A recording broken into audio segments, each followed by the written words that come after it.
El tema de esta mañana es una historia que está en el libro de Lucas y quiero que usted me acompañe. Lucas capítulo 18,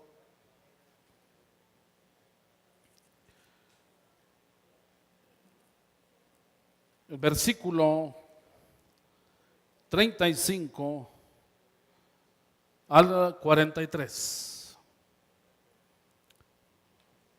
Y el tema, mientras usted busca, yo le he denominado, por titularlo y por usar una referencia, el ciego que aprovechó su oportunidad.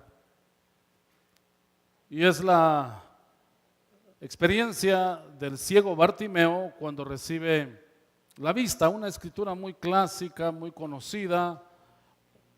Sin embargo, quiero aprovechar, como la palabra es como un diamante, tiene un mismo versículo, tantas enseñanzas, quiero darle esta titulación: el ciego que aprovechó su oportunidad.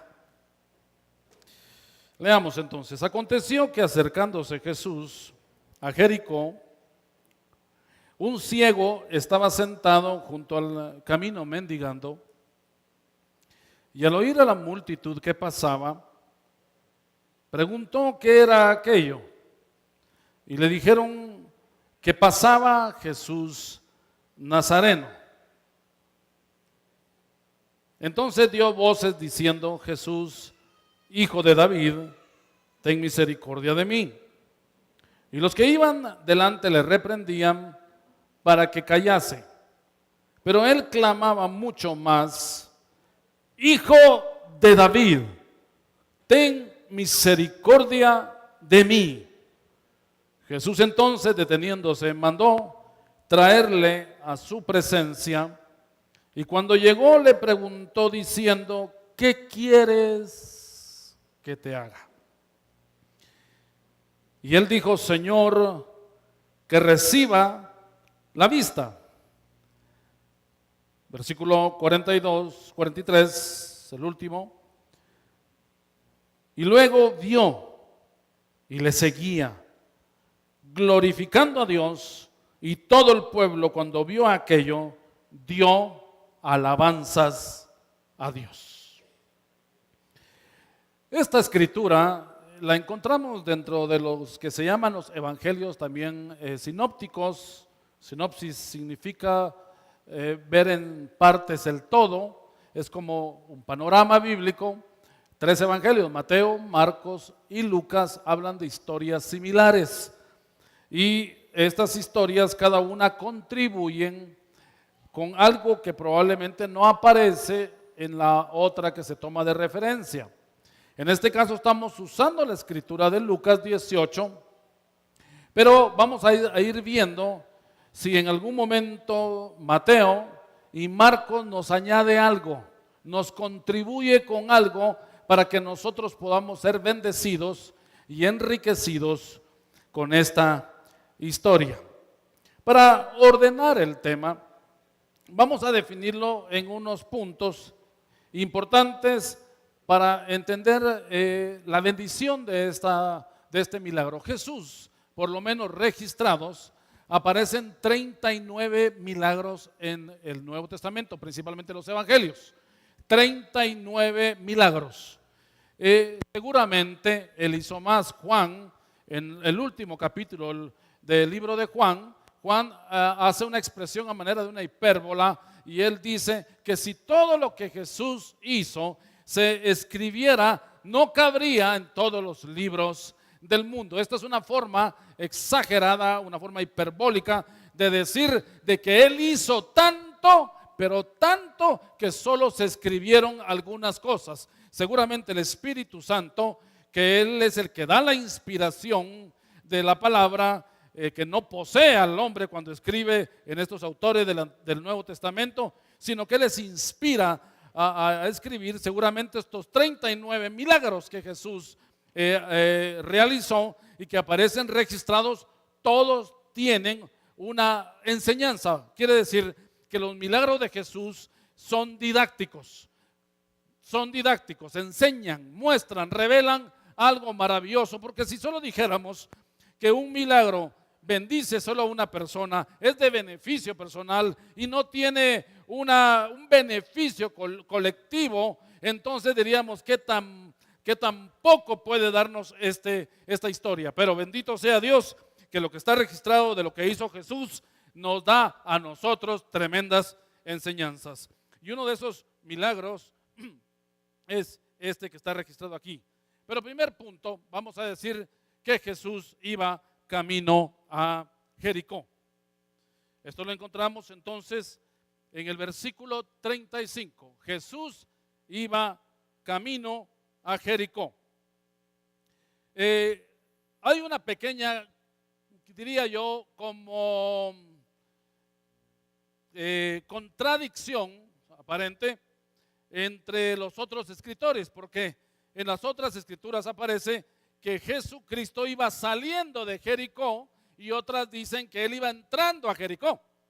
Y siempre aquellos que buscan encontrar errores a la Biblia tratan de decir y tratan de enmarcar y tratan como de puntualizar aquellas cosas que hay aparentes contradicciones.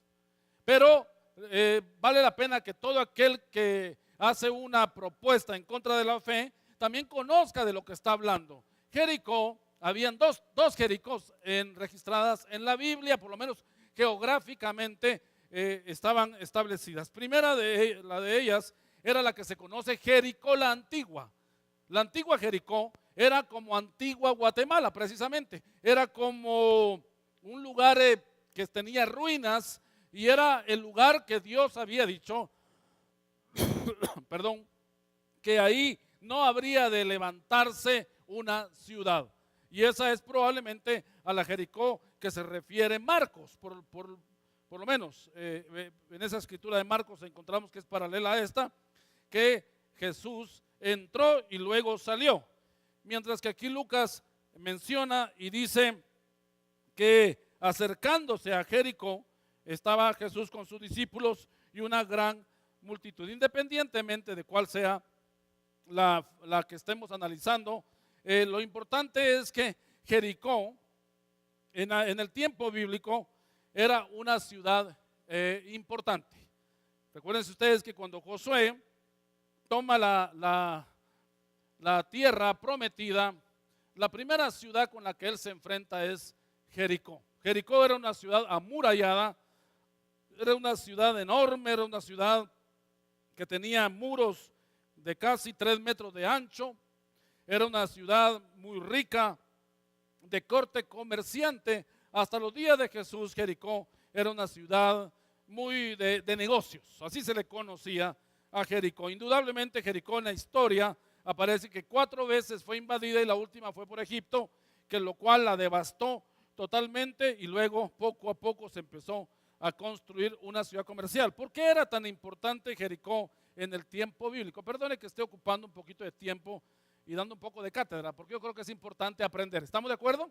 Amén. Jericó también era importante porque como tenía 220 metros sobre el nivel del mar, era una ciudad con un clima bastante agradable. Tan así que Herodes la escoge como la ciudad, o más bien la tierra donde él habría de erigir y levantar una ciudad. Algo así como Las Vegas. Las Vegas está en Nevada, en un lugar totalmente desértico, pero ahí se le erigió en medio de ese desierto una gran ciudad.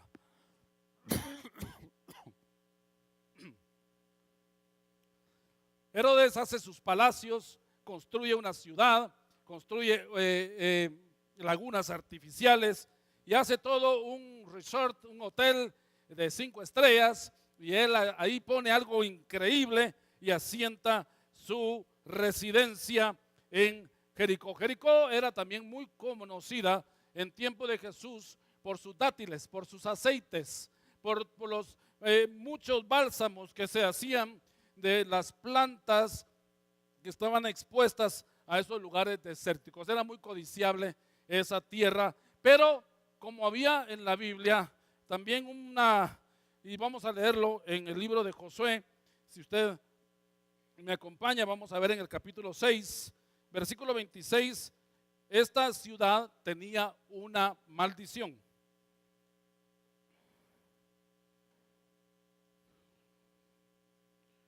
Josué capítulo 6, versículo 26. En aquel tiempo hizo Josué un juramento diciendo: maldito delante de Jehová el hombre que se levantare y reedificare esta ciudad de Jericó.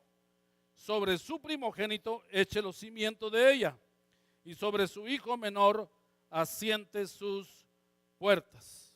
Bueno, aquí había una maldición. Quiere decir que desde la perspectiva profética, desde la perspectiva judía, era una ciudad bajo maldición. Por lo tanto, allí no habían sinagogas. Por ahí se oía que habían predicadores ambulantes, tanto judíos como de la fe también, pero la gente no se animaba a sentarse en una ciudad bajo maldición. Pregunto, ¿podrá usted levantar un negocio sobre un negocio que está bajo maldición? ¿Podrá usted invertir su dinero? Mucha gente lo hace y no lo sabe. Mucha gente da sus ahorros, mete su plata acá, confía en personas las cuales detrás de sus motivaciones están escondidas grandes maldiciones que los acarrean y lo que hacen es perder. ¿No se ha dado cuenta usted las famosas financieras que en Guatemala estuvieron muy de moda, las cuales hicieron perder a gente literalmente todo su pasivo, lo que tenían de ahorros que habían ellos pues guardado durante toda su vida? Jericó entonces solo servía para los judíos para hacer un mercado. Si usted ha tenido la oportunidad de ir a El Salvador, usted conoce que en El Salvador hay un gran mercado que se llama La Tiendona. ¿Algunos la conocen? ¿Sí? Casi nadie, los que han viajado a Europa, les puedo decir un mercado en Europa, no, es broma. Hay un mercado enorme, es como lo que aquí se conoce como la terminal. En Guatemala es un gran mercado y hay otro mercado enorme que se llama la Central de Mayoreo, aquí también en Guatemala. Jericó para los judíos solo significaba un lugar de paso, un lugar donde habría de hacerse comercio. Por lo tanto, Jesús pasaba, y no es la primera vez, cuando Jesús fue con Zaqueo, ¿se recuerdan ustedes? Dice que pasó por Jericó para llegar a donde estaba Zaqueo. Jesús pasó porque Él siempre, a pesar de que los lugares están bajo maldición, Él siempre va a producir vida y bendiciones a la gente. Amén. Tal vez tú creciste en un hogar donde decretaron palabras de maldición. Tal vez tú creciste tú mismo en tu tierra, sembraron palabras donde te maldijeron de alguna manera, en la que te dijeron no puedes, no vas a salir, no te va a ir bien. Pero cuando aparece Jesucristo, el sembrador maravilloso, viene y quita la semilla que no sirve e implanta una nueva semilla y te dice, a pesar que decretaron sobre ti maldición, yo voy a decretar sobre ti bendición abundante. Y si lo crees, si estás conmigo, dale un fuerte aplauso al Rey, el cual convierte la maldición en bendición.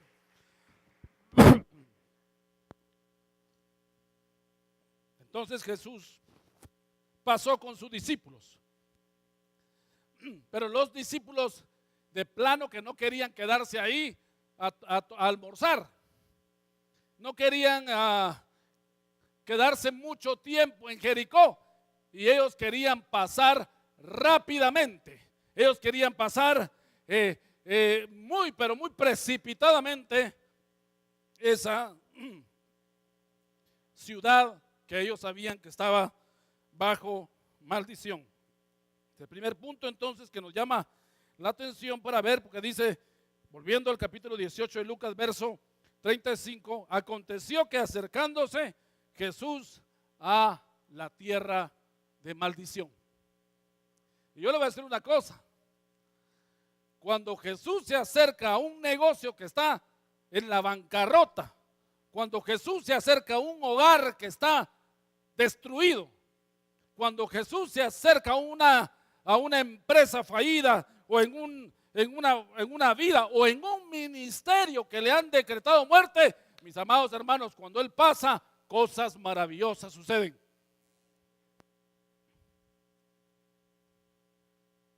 Pero la segunda parte del verso 35 dice: un ciego estaba sentado junto al camino mendigando. Veamos las condiciones de este personaje. Número uno, era un hombre. Número dos, ¿cuál era su condición? Nos dice que era ciego. Número tres, estaba junto al camino. Y número cuatro, ¿qué estaba haciendo junto al camino? Mendigando. Tal vez para usted le sea familiar esta imagen de alguien mendigando, pero en Israel, aún cuando se hacía a la gente pobre que pudiera tener un ingreso, había un sistema que se llamaba la sedaca o la sedaká. La sedaca es la ayuda al pobre o la justicia al menesteroso, al necesitado o al que no tiene. Usualmente había dos categorías de mendigos, no mendigos como diría Cantinflas, ¿verdad? Mendigos. Esas dos categorías de mendigos, una era los que estaban en los días de fiesta principalmente alrededor del templo. Y esos eran como los que habían sido seleccionados para estar en la puerta del templo, porque ellos eran pobres por circunstancias ajenas a ellos. Eran gente que se conocía, que era gente piadosa, pero que habían tenido algún problema de cojera, como el famoso paralítico en La Hermosa. ¿Se recuerda usted? Escrito en el libro de los Hechos, capítulo 2. Ahí se ve un paralítico y el paralítico estaba en la puerta de La Hermosa. Otros sugieren que estaba en su turno, porque era así, habían turnos. Si había en esa fiesta, que era Pascua o cualquiera de las 7 fiestas, principalmente las 3 que resumían a todas o reunían a todas en 3 fechas al año, entonces ponían a ciertas horas a los mendigos y cada uno estaba hincado, sentado de acuerdo a su necesidad, algunos paralíticos, otros ciegos. Los leprosos no podían estar en la puerta, los leprosos estaban fuera de la ciudad y a ellos se les llevaba una manutención especial que se recogía para ayudarlos. Pero estos que estaban en la puerta de la Hermosa alrededor del templo, o la famosa puerta de Nicanor, que se llama, que fue un regalo que se dio en realidad al templo de Jerusalén por un hombre piadoso del África, que regaló unas puertas maravillosas para que se pusieran en el templo de Jerusalén. Estos eran, como decirle, los mendigos honorables. No sé si entiende usted la contradicción. Eran aquellos que eran seleccionados porque tal vez murieron su familia, porque tuvo una desgracia, porque perdió su herencia o por cualquier situación que le vino una enfermedad y esa persona era que lo habían estudiado, analizado y calificaba para ser un mendigo honorable, y él estaba en el templo. Pero estaba la segunda categoría de mendigos, que eran los mendigos que eran pobres por haber fallado en la vida, por haber sido borrachos, por haber sido pendencieros, por haber tenido una vida disoluta o que sus familiares venían de esas situaciones. Muchas veces la ceguera venía por ejemplo, una enfermedad venérea, por una enfermedad de transmisión sexual. Entonces los niños nacían de mujeres con enfermedades y los cuales nacían ya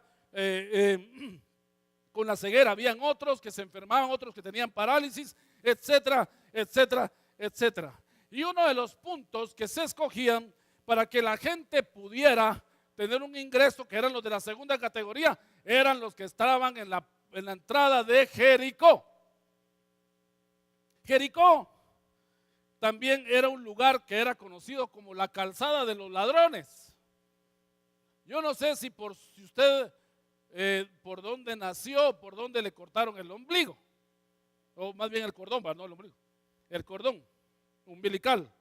Pero recordará usted que habían sectores y zonas que eran peligrosas y que usted decía, a cierta hora de la noche ya no conviene salir solo o no conviene salir. Yo por lo menos viví en un barrio céntrico a la ciudad, allá en la lujosa zona 3, y ahí nací yo. Ahí me crié, ahí me formé, ahí me casé también, y luego pues Dios nos movió a otros lados. Pero yo me acuerdo que cuando uno salía con los muchachos a jugar pelota en la noche, a ciertas horas y en ciertos sectores uno podía moverse. Si uno se iba un poquito tirando hacia el famoso Gaito, tal vez los que no son de Guatemala, que nos están sintonizando en directo a través de Ustream, son como los sectores no bajos, sino que los sectores donde había grupos no delictivos, eran muchachos que se juntaban, tomaban, pero si uno les hacía una mala cara y pasaba por ahí, ya le iba re mal.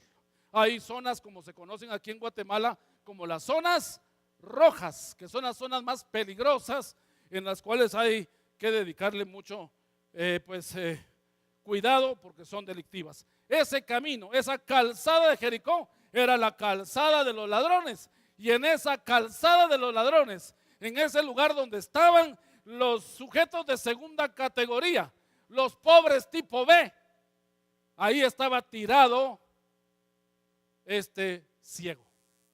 Encima de que era de segunda, encima con su problema de ceguera, usualmente solos, aunque el libro de Mateo menciona que habían dos que estaban a la puerta y los dos recibieron el milagro. Él usualmente cuando uno está muy bien, todo el mundo lo acompaña, pero cuando uno está pasando un desierto, una tribulación, los amigos se esfuman, la gente se va. Si no, recuérdense la historia del hijo pródigo. El hijo pródigo, cuando tenía mucho dinero, todos sus amigos estaban cerca, pero cuando él perdió todo, ¿qué pasó? Solo dos cerditos estaban a la par de él. Estaban Porky y Petunia, uno a cada lado, y él viéndolos y diciéndoles: puedo comerme un pedazo de tu algarroba porque ya no tengo nada que comer. Y me llama la atención ahora que menciono los cerditos, que hay personas que quieren mucho a sus mascotas y hasta han hecho refranes y han dicho: mejor mi mascota que mis amigos. Y hay gente que quiere tanto a su perro, a su gato, y hay algunos que tienen animales un poco raros y un poquito especiales y hasta tienen reptiles. Cuidan tanto a su animalito porque ni modo, el animalito no habla, no grita, no es dependiente. Y en cambio, si usted está casado, tiene que vivir con alguien con el cual están haciendo engranaje, están haciendo esa fusión, y que de plano en algún momento va a costar que eso se dé. Yo espero que usted no vea a su cónyuge como una mascota. Eres mi perrito, eres mi gatito, ¿verdad? ¿Qué eres para mí? Pero volvamos a esta historia. Este hombre estaba allí tirado. El primer punto que quiero definir en esta preciosa mañana de verano, calurosa, sabrosa, es que había un hombre con necesidad en el camino y que este hombre era ciego.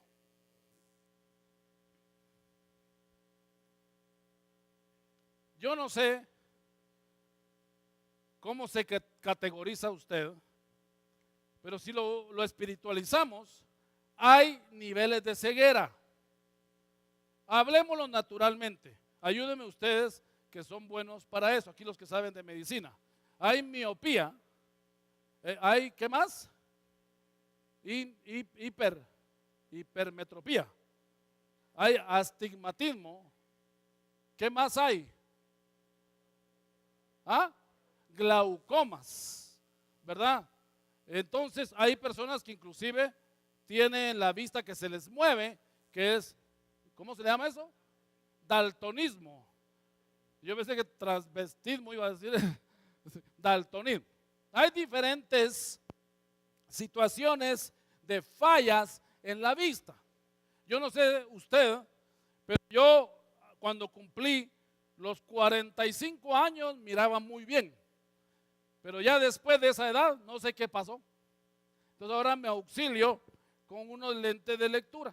los cuales ya me están quedando cortos y voy a tener que seguramente auxiliarme posteriormente con unos lentes para ver mejor. Alguien va a decir, mejor oremos por usted. Está bien, ore por mí, se lo voy a agradecer. Pero la Biblia dice que este hombre natural se va desgastando y seguramente se ha desgastado porque usted ha leído mucho. Espero que usted use lentes no porque ve mucha tele, sino porque usted lee mucho la palabra de Dios. Me imagino que todos los cristianos van a necesitar lentes porque leen demasiado la Biblia. ¿Está de acuerdo conmigo? Porque usted sabe que también eso desgasta. Entonces, hablemos de un hombre, de este hombre con necesidad. No tenemos mayor información. Marcos capítulo 10, no lo busque, solo el verso 46 en adelante menciona y dice que era hijo de Timeo. Esto es como un sobreénfasis, porque ya Bartimeo significa hijo de Timeo. Bar en hebreo es hijo. No, bar en hebreo no es chupadero, o sea, bar en hebreo es hijo. Y Timeo es el nombre del padre. Y me llama la atención que a él le quedó esa composición del nombre, pero realmente no dice mucho. Bartimeo es hijo de Timeo. Es como que usted se llama Claudia y es hija de doña Luisa. Entonces dicen, ¿cómo se llama ella? Pues ella se llama hija de doña Luisa. No sé si me entiende. No tiene como nombre propio. Y eso ya nos está mostrando un poquitillo los problemas de identidad. A veces cuando, por ejemplo, no sabemos si este Bartimeo nació con la ceguera, porque algunas otras porciones dicen que él recobró la vista, dando a entender como que ya la tenía y en algún momento la perdió. No sabemos en realidad si él nació ciego, en este caso pues, pero en otros casos sí, la Biblia dice que otros nacieron con una ceguera y la cual había venido para que el Señor se glorificara a través de esa enfermedad. También había en espíritu de enfermedad, de todas las categorías. Pero este hombre estaba ciego. Hijo de Timeo. Este hombre pues vivía de lo que del día sacaban, aún exponiéndose frente a las maras de Jericó. Tal vez él estaba pagando su talacha, ¿cómo se llama eso que se paga ahora? El impuesto, ¿verdad? Él ya contribuía con su impuesto para pagarle a los muchachos para que no le hicieran daño. Seguramente los mismos ladrones, movidos entre comillas por conmiseración, le tiraban un mendrugo de pan o una pieza de plata, qué sé yo. El hombre vivía de la caridad. Pero un día se acercó alguien y venía un hombre principal con una gran capa. No tengo ahorita una capa grande ni nada, pero voy a usar esta pieza. Les voy a hacer una magia. No. Digo esto para que no se me duerma. Y vino un hombre principal, seguramente un hombre importante, y él cargaba una capa grande y él se la puso encima a Bartimeo. Probablemente fue la primera vez que alguien le regaló algo, o le regaló algo de valor, porque a veces hay personas que regalan algo. Mira, te voy a regalar un par de zapatitos que ahí tengo por ahí guardados desde 1976. Ya pasaron de moda, pero te los voy a regalar. Y piensan como es el concepto retro de la moda, ¿verdad? Está regresando, te lo van a guardar para cuando se repita el 66, otra vez 67. Pero le habían dado una capa de gran valor. Déjeme elucubrar. El hombre se la había quitado en tiempo de frío y se la había puesto a Bartimeo. ¿Recuerdan ustedes? En 2 Timoteo, no busquen en sus últimos capítulos, me parece que es del 5 en adelante, Pablo le dice al joven Timoteo que lo vaya a visitar a la cárcel, porque Pablo está a horas de que lo ejecuten. Y Pablo sabe que todos los apóstoles quisieran estar con él, pero él, al que él realmente le tiene confianza es a Timoteo. Y viene y le dice a Timoteo: tráeme los rollos para escribir lo último, pero por favor no se te olvide traerme el capote. ¿Ha oído usted esa escritura? Tráeme el capote. El capote era la capa. Seguramente a Pablo le habían regalado una capa. Y Pablo lo tenían, algunos comentaristas creen, que a Pablo lo habían llevado a un sótano frío, en el cual él se estaba muriendo del dolor, del frío, de los huesos, y él quería que le llevaran esa capa para que lo calentara. ¿Para qué sirve la capa? Pues la capa tiene varios usos. Uno, pues, es para protegernos del frío. Algunos lo usaban para protegerse del calor. Otros lo usaban para que nadie viera su desnudez. Hay señoras que usan vestidos plegados de cierta manera para que nadie les vea la hermosa barriga. Entonces se ponen así todo plisado y van a la calle y nadie les ve que no han ido al gimnasio. Lo pagan, pero no han ido. No sé qué uso era, pero a este hombre le habían regalado una capa. ¿Dónde encontramos esa escritura? Lo encontramos en Marcos capítulo 10, versículo 50. Solo téngalo ahí en su mente para que usted tenga esa referencia. Marcos 10, 50. Ellos vieron que él tenía una hermosa capa. Ahora, cuando Jesús pasaba por un lugar, aquí vamos a ver versículo 36 del capítulo 18 de Lucas, donde estamos. Y al oír que la multitud pasaba, preguntó qué era aquello, porque usualmente Jesús era un personaje, bueno, era el Mesías, el Hijo de Dios, el Salvador, pues.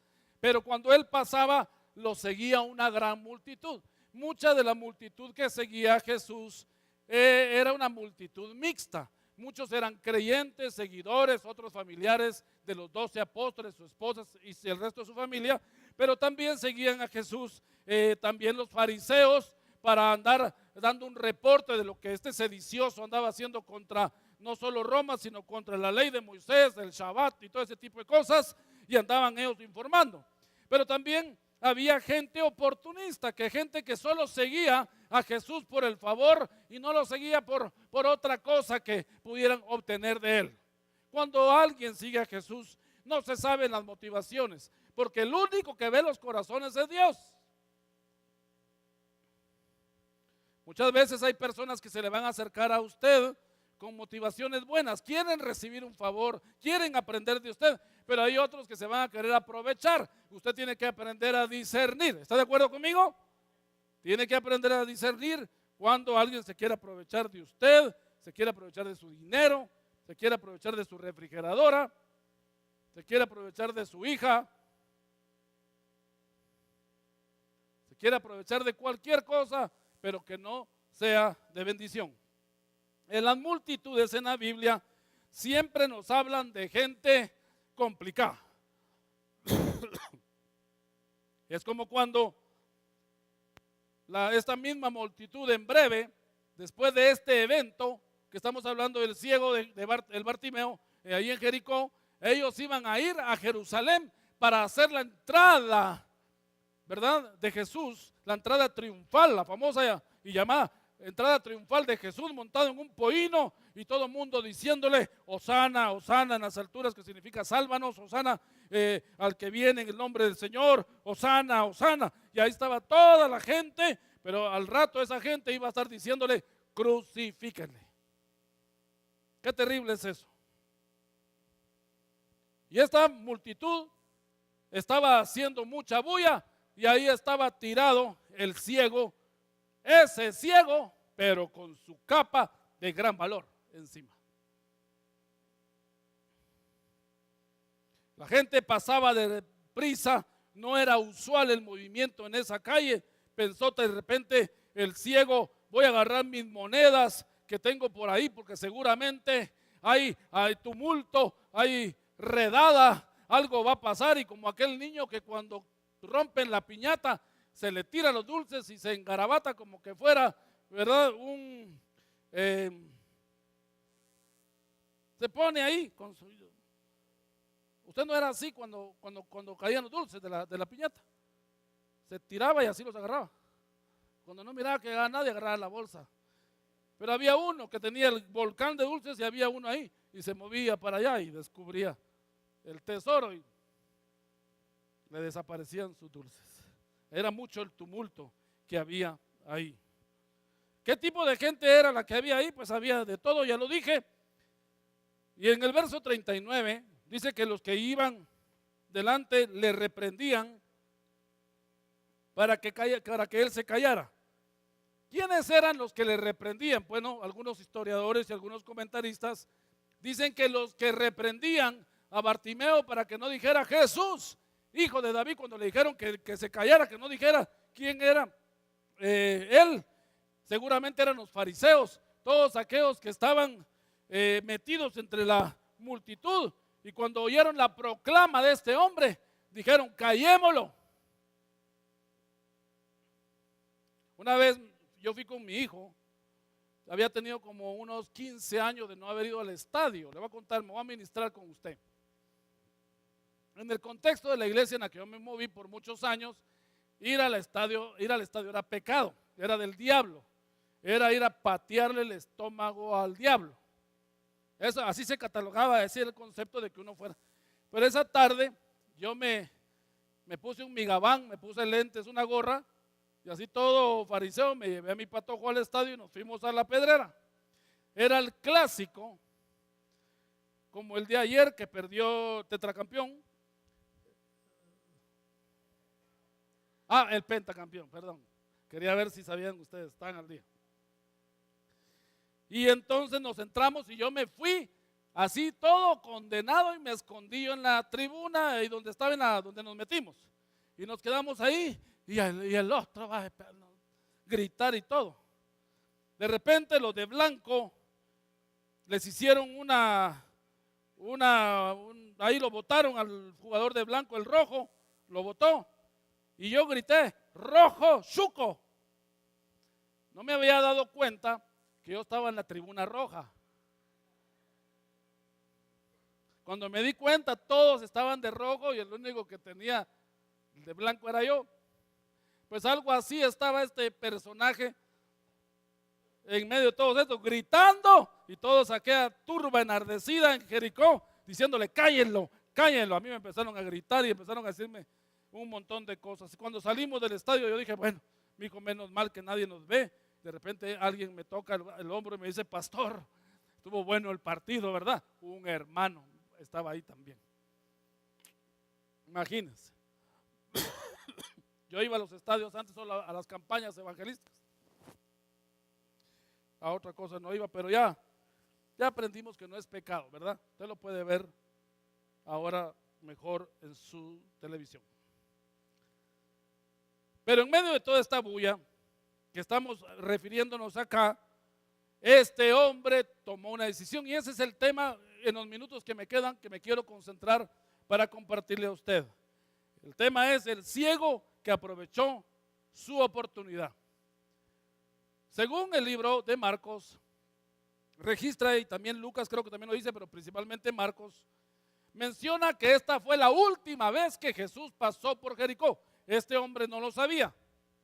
Jesús ya había pasado anteriormente, pero es el último milagro registrado en el Evangelio de Marcos y es la última vez que Jesús pasa por Jericó en el registro de Marcos.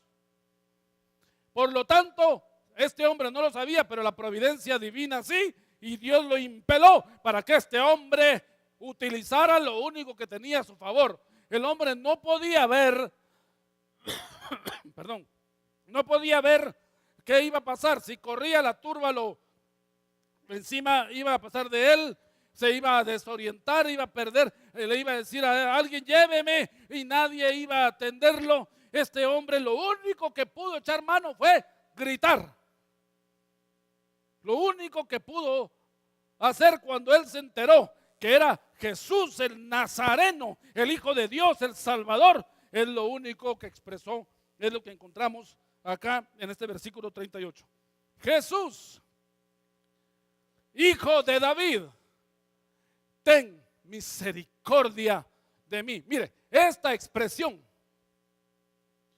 es ese tipo de expresiones que a Dios lo tocan. Es el tipo de palabras que hacen que Jesús se detenga en su campaña, en su actividad. Dios puede estar haciendo algo, pero de repente algo le llama la atención y entonces Él se ve movido a atender. ¿Se recuerda usted cuando muere el primer mártir de la iglesia primitiva? ¿Cómo se llamaba? Esteban. Del capítulo 7 al capítulo 8 encontramos su historia. Pero dice que Esteban, cuando lo estaban apedreando, dice que él menciona, lo escribe Lucas y dice: veo los cielos abiertos y al Hijo del Hombre de pie, a la diestra del Padre. El apóstol Pablo nos dice que Jesucristo está sentado a la diestra del Padre. El Hijo está sentado a la diestra del Padre.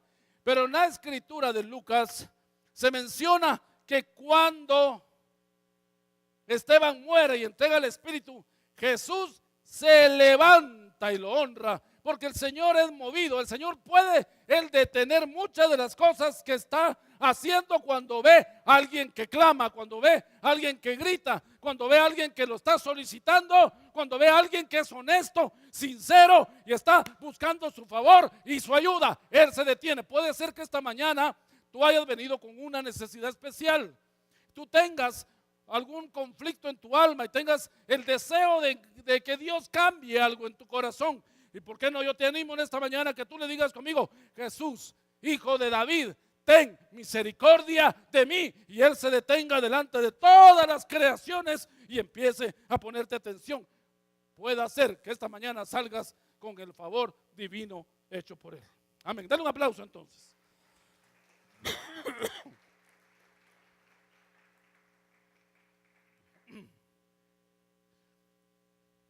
La gente, dice el verso 39, que iba delante le reprendían para que se callase.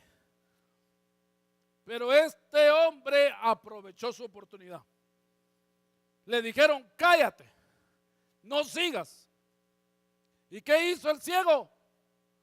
Gritó más. Gritó con toda la fuerza que había en su corazón. Mis amados hermanos, en Mateo capítulo 7, no lo busquen, versículos 7 al 8, Jesús enseñó a esta progresión de pedir. Él dijo: de 3 formas se puede pedir. Primera es: pedid y se os dará. Buscad y hallaréis. Y llamad y se os abrirá. Porque el que pide se le da, el que busca halla, y al que llama se le abre. Por eso dice Jesús en esa escritura de Mateo 7: así como vosotros sabéis dar buenas dádivas a vuestros hijos y sabéis darle las cosas, porque si un hijo te pide un pan, no le vas a dar una piedra, y si te pide algo de comer, no le vas a dar una serpiente. Así vuestro Padre sabe dar buenas dádivas a los que le buscan, y Él sabe dar lo que tú necesitas. Yo no sé cuál es tu petición en esta mañana. ¿Qué es lo que tú necesitas? En realidad, tú puedes pedirle al Señor que te resuelva un problema económico, pero tal vez tu problema es mayordomía. Tal vez tu problema es un problema de que tú no sabes emprender, que te detienes mucho, te desanimas mucho, o pierdes la visión, o eres necio, sales de una y te metes a otra. Entonces, como Dios es un Dios responsable, que Él no da cheques en blanco y dice: úsenlo como quieran, hijos, váyanse como que usted le diera una chequera firmada o una tarjeta sin límite, una tarjeta de crédito sin límite a su hijo el viernes por la noche, y le dice: mira, hijo, y encima de eso te llevas el Audi 5, ¿viste? Tanque lleno, venía a la hora que querrás, no hay ningún problema. Aunque algunos papás así lo hacen. Tan temerario el nene, ¿verdad? A la nena hay que darle oportunidad para que vaya a la fiesta. Como me dijo un hermano una vez a mí: su hija tan linda, tan hermosa, y la mandó a la fiesta solo con una falda súper, hiper, mega corta. Y entonces me dice, qué linda está la nena, ¿verdad? Sí. Anda a preguntarle a los chicos, dicen lo mismo. Qué linda está la nena. Oh, nena. Casi como la canción del mundo.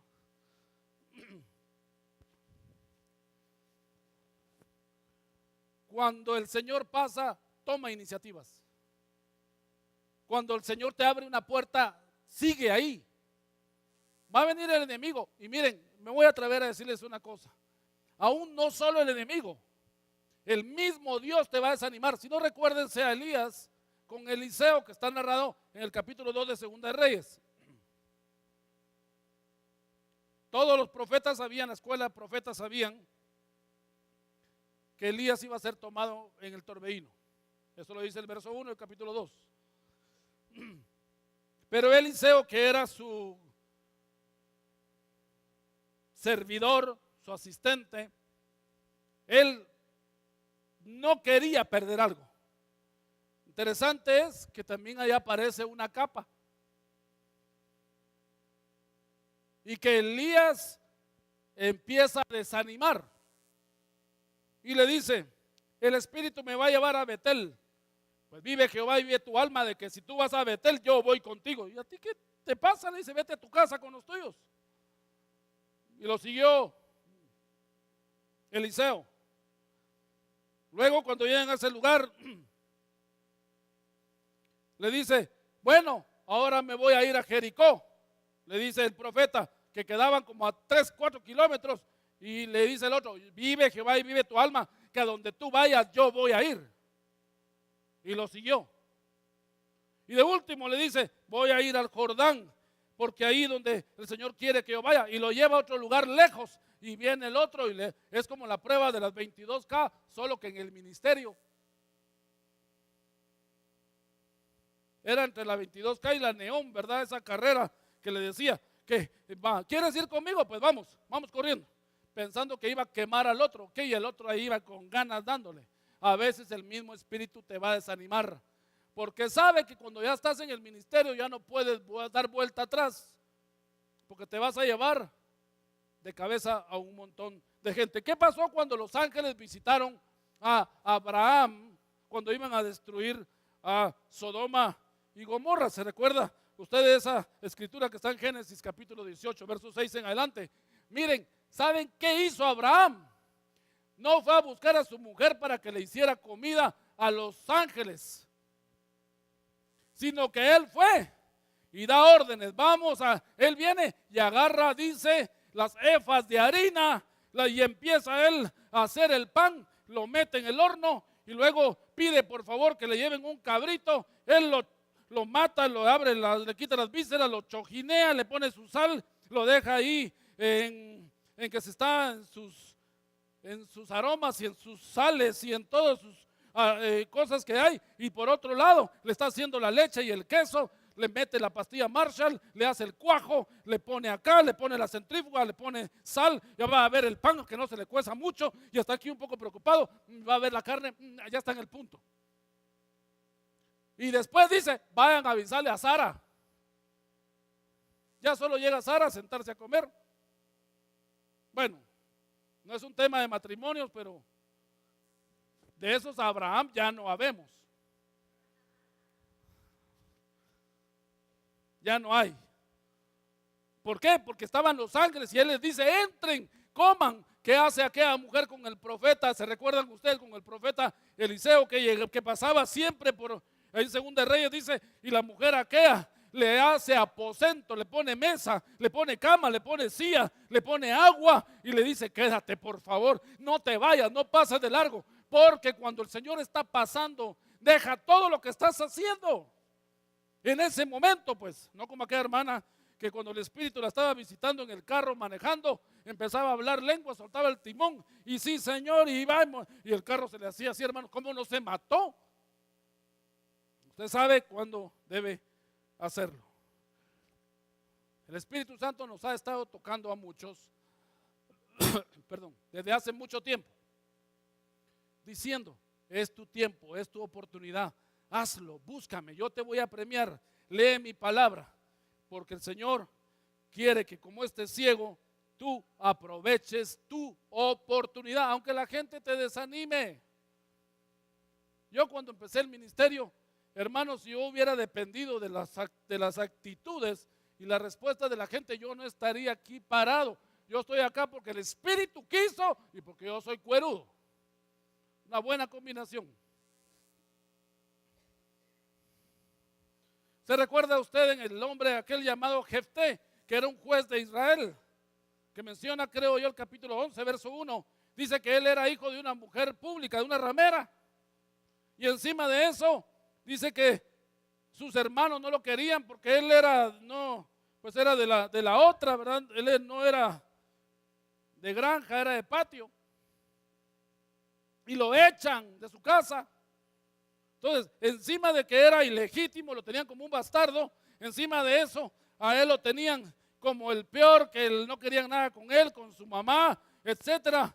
Sin embargo, Dios de lo peor del mundo levanta al pobre, al menesteroso y al caído y lo hace su ungido, su siervo. Por eso dice que aún la misma familia de Galaad, que era el padre de Jefté, ellos llegaron y le suplicaron: sé nuestro caudillo, por favor, libéranos porque Jehová está contigo. No importa tus orígenes, mi amado hermano. No importa cómo tú fuiste concebido o fuiste concebida. No importa si fuiste de familia de dinero o no, o naciste allá en el rancho grande, allá donde yo vivía. No importa si tus orígenes, tu etnia, en Cristo ya no hay nada de eso. La unción reposa donde Él quiere hacerla reposar. La puede hacer reposar en ti, en un hombre intelectual, como en el más ignorante de la tierra, porque Él da lo que Él quiere como Él quiere.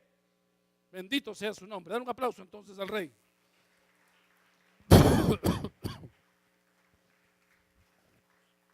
Terminemos esta historia.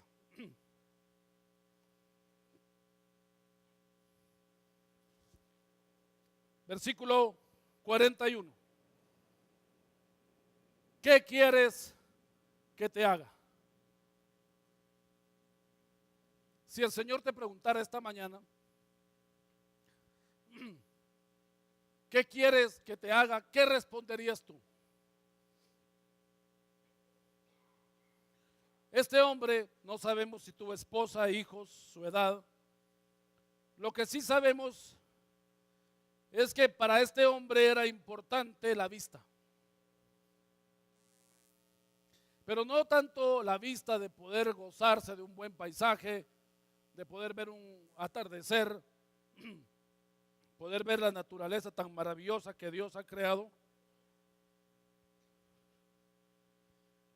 sino que este hombre quería ver a Jesús Nazareno. La paradoja de esta historia es que todos los de ese tiempo eran ciegos porque no reconocían que Jesús era el Mesías. Pero este ciego tenía más vista que todos ellos porque este sí sabía que este era Jesús. Otra versión dice, la versión NBI, dice que él era Señor, el Curios, ¿verdad? Dueño, amo, Señor de todo. Hijo de David. El que decía hijo de David es porque ya había entendido, había oído. Si este hombre era ciego, pero no era sordo, seguramente lo llevaban al culto. Seguramente él estaba sentado y él captaba y oía y decía: el hijo de David, el prometido desde la simiente de Judá, de que iba a ser puesto el cetro de Siloj en Judá, en esa tribu bendita. Por eso el Señor decía a los profetas: a lo menos si pecan todas las tribus, que no peque Judá, porque ahí sabía que habría de estar el linaje del Mesías. Este hombre se le reembobinó el disco duro en el cerebro y él empezó a recordar y a atar cabos y a construir todo exactamente el rompecabezas y dijo: sí, este es el Mesías, de ese que están hablando. No sé por dónde anda, y tal vez así andas tú en la vida, o a veces te ha tocado estar así, que no sabes para dónde vas, pero hoy si gritas y le dices: Jesús, hijo de David, ven y ten misericordia de mí, Él puede detenerse, escucharte y ser sensible a tu necesidad.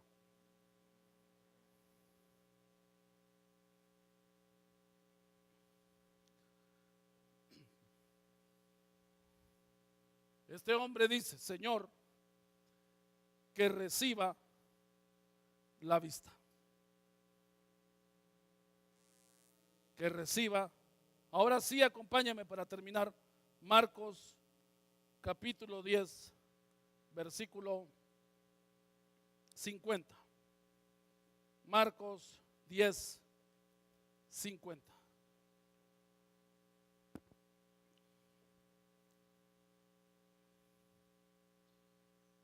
Él entonces, arrojando su capa,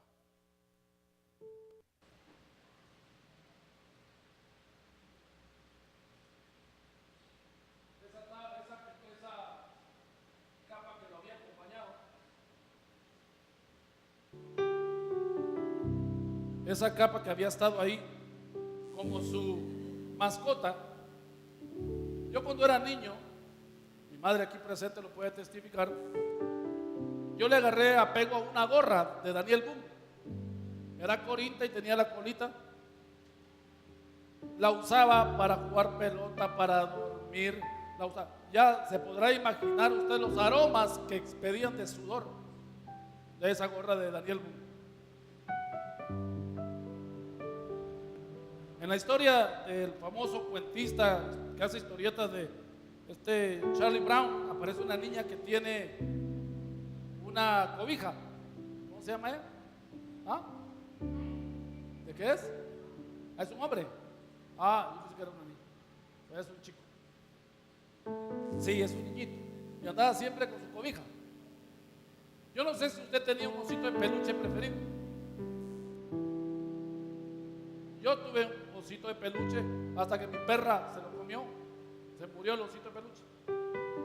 Pero la capa para este hombre era lo único que tenía de valor. Él, al quitarse la capa, iba a quedar expuesto al sereno. Iba a quedar.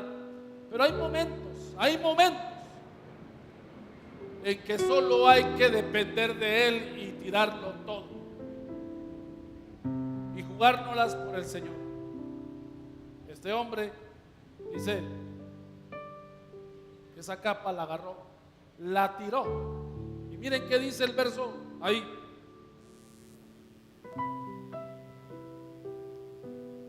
Arrojando su capa, se levantó. La versión NBI dice: tiró su capa y dio un salto. Saber hacia dónde, pero dio un salto. Y tal vez tú necesitas quitar hoy tu capa, tu justificación, tu fama, tu nombre, el qué dirán. Y tal vez necesitamos venir y decirle: Señor, aquí estoy. Te necesito en mi ministerio, en mi familia, en mi vida, en mi empresa, en mis negocios. Quiero aprender, como este ciego, a depender de ti. Job dijo: de oídas te había oído. Capítulo 42 de Job. Mas ahora mis ojos te ven. Te había oído, pero ahora te puedo ver. Apocalipsis 3, a la iglesia de la Odisea, el Señor le recomienda que compre colirio para que pueda ver su condición.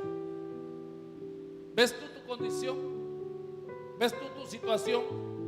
¿O quieres que Él hoy ponga colirio y te haga ver si has estado ciego a las cosas que están a tu alrededor que no son buenas?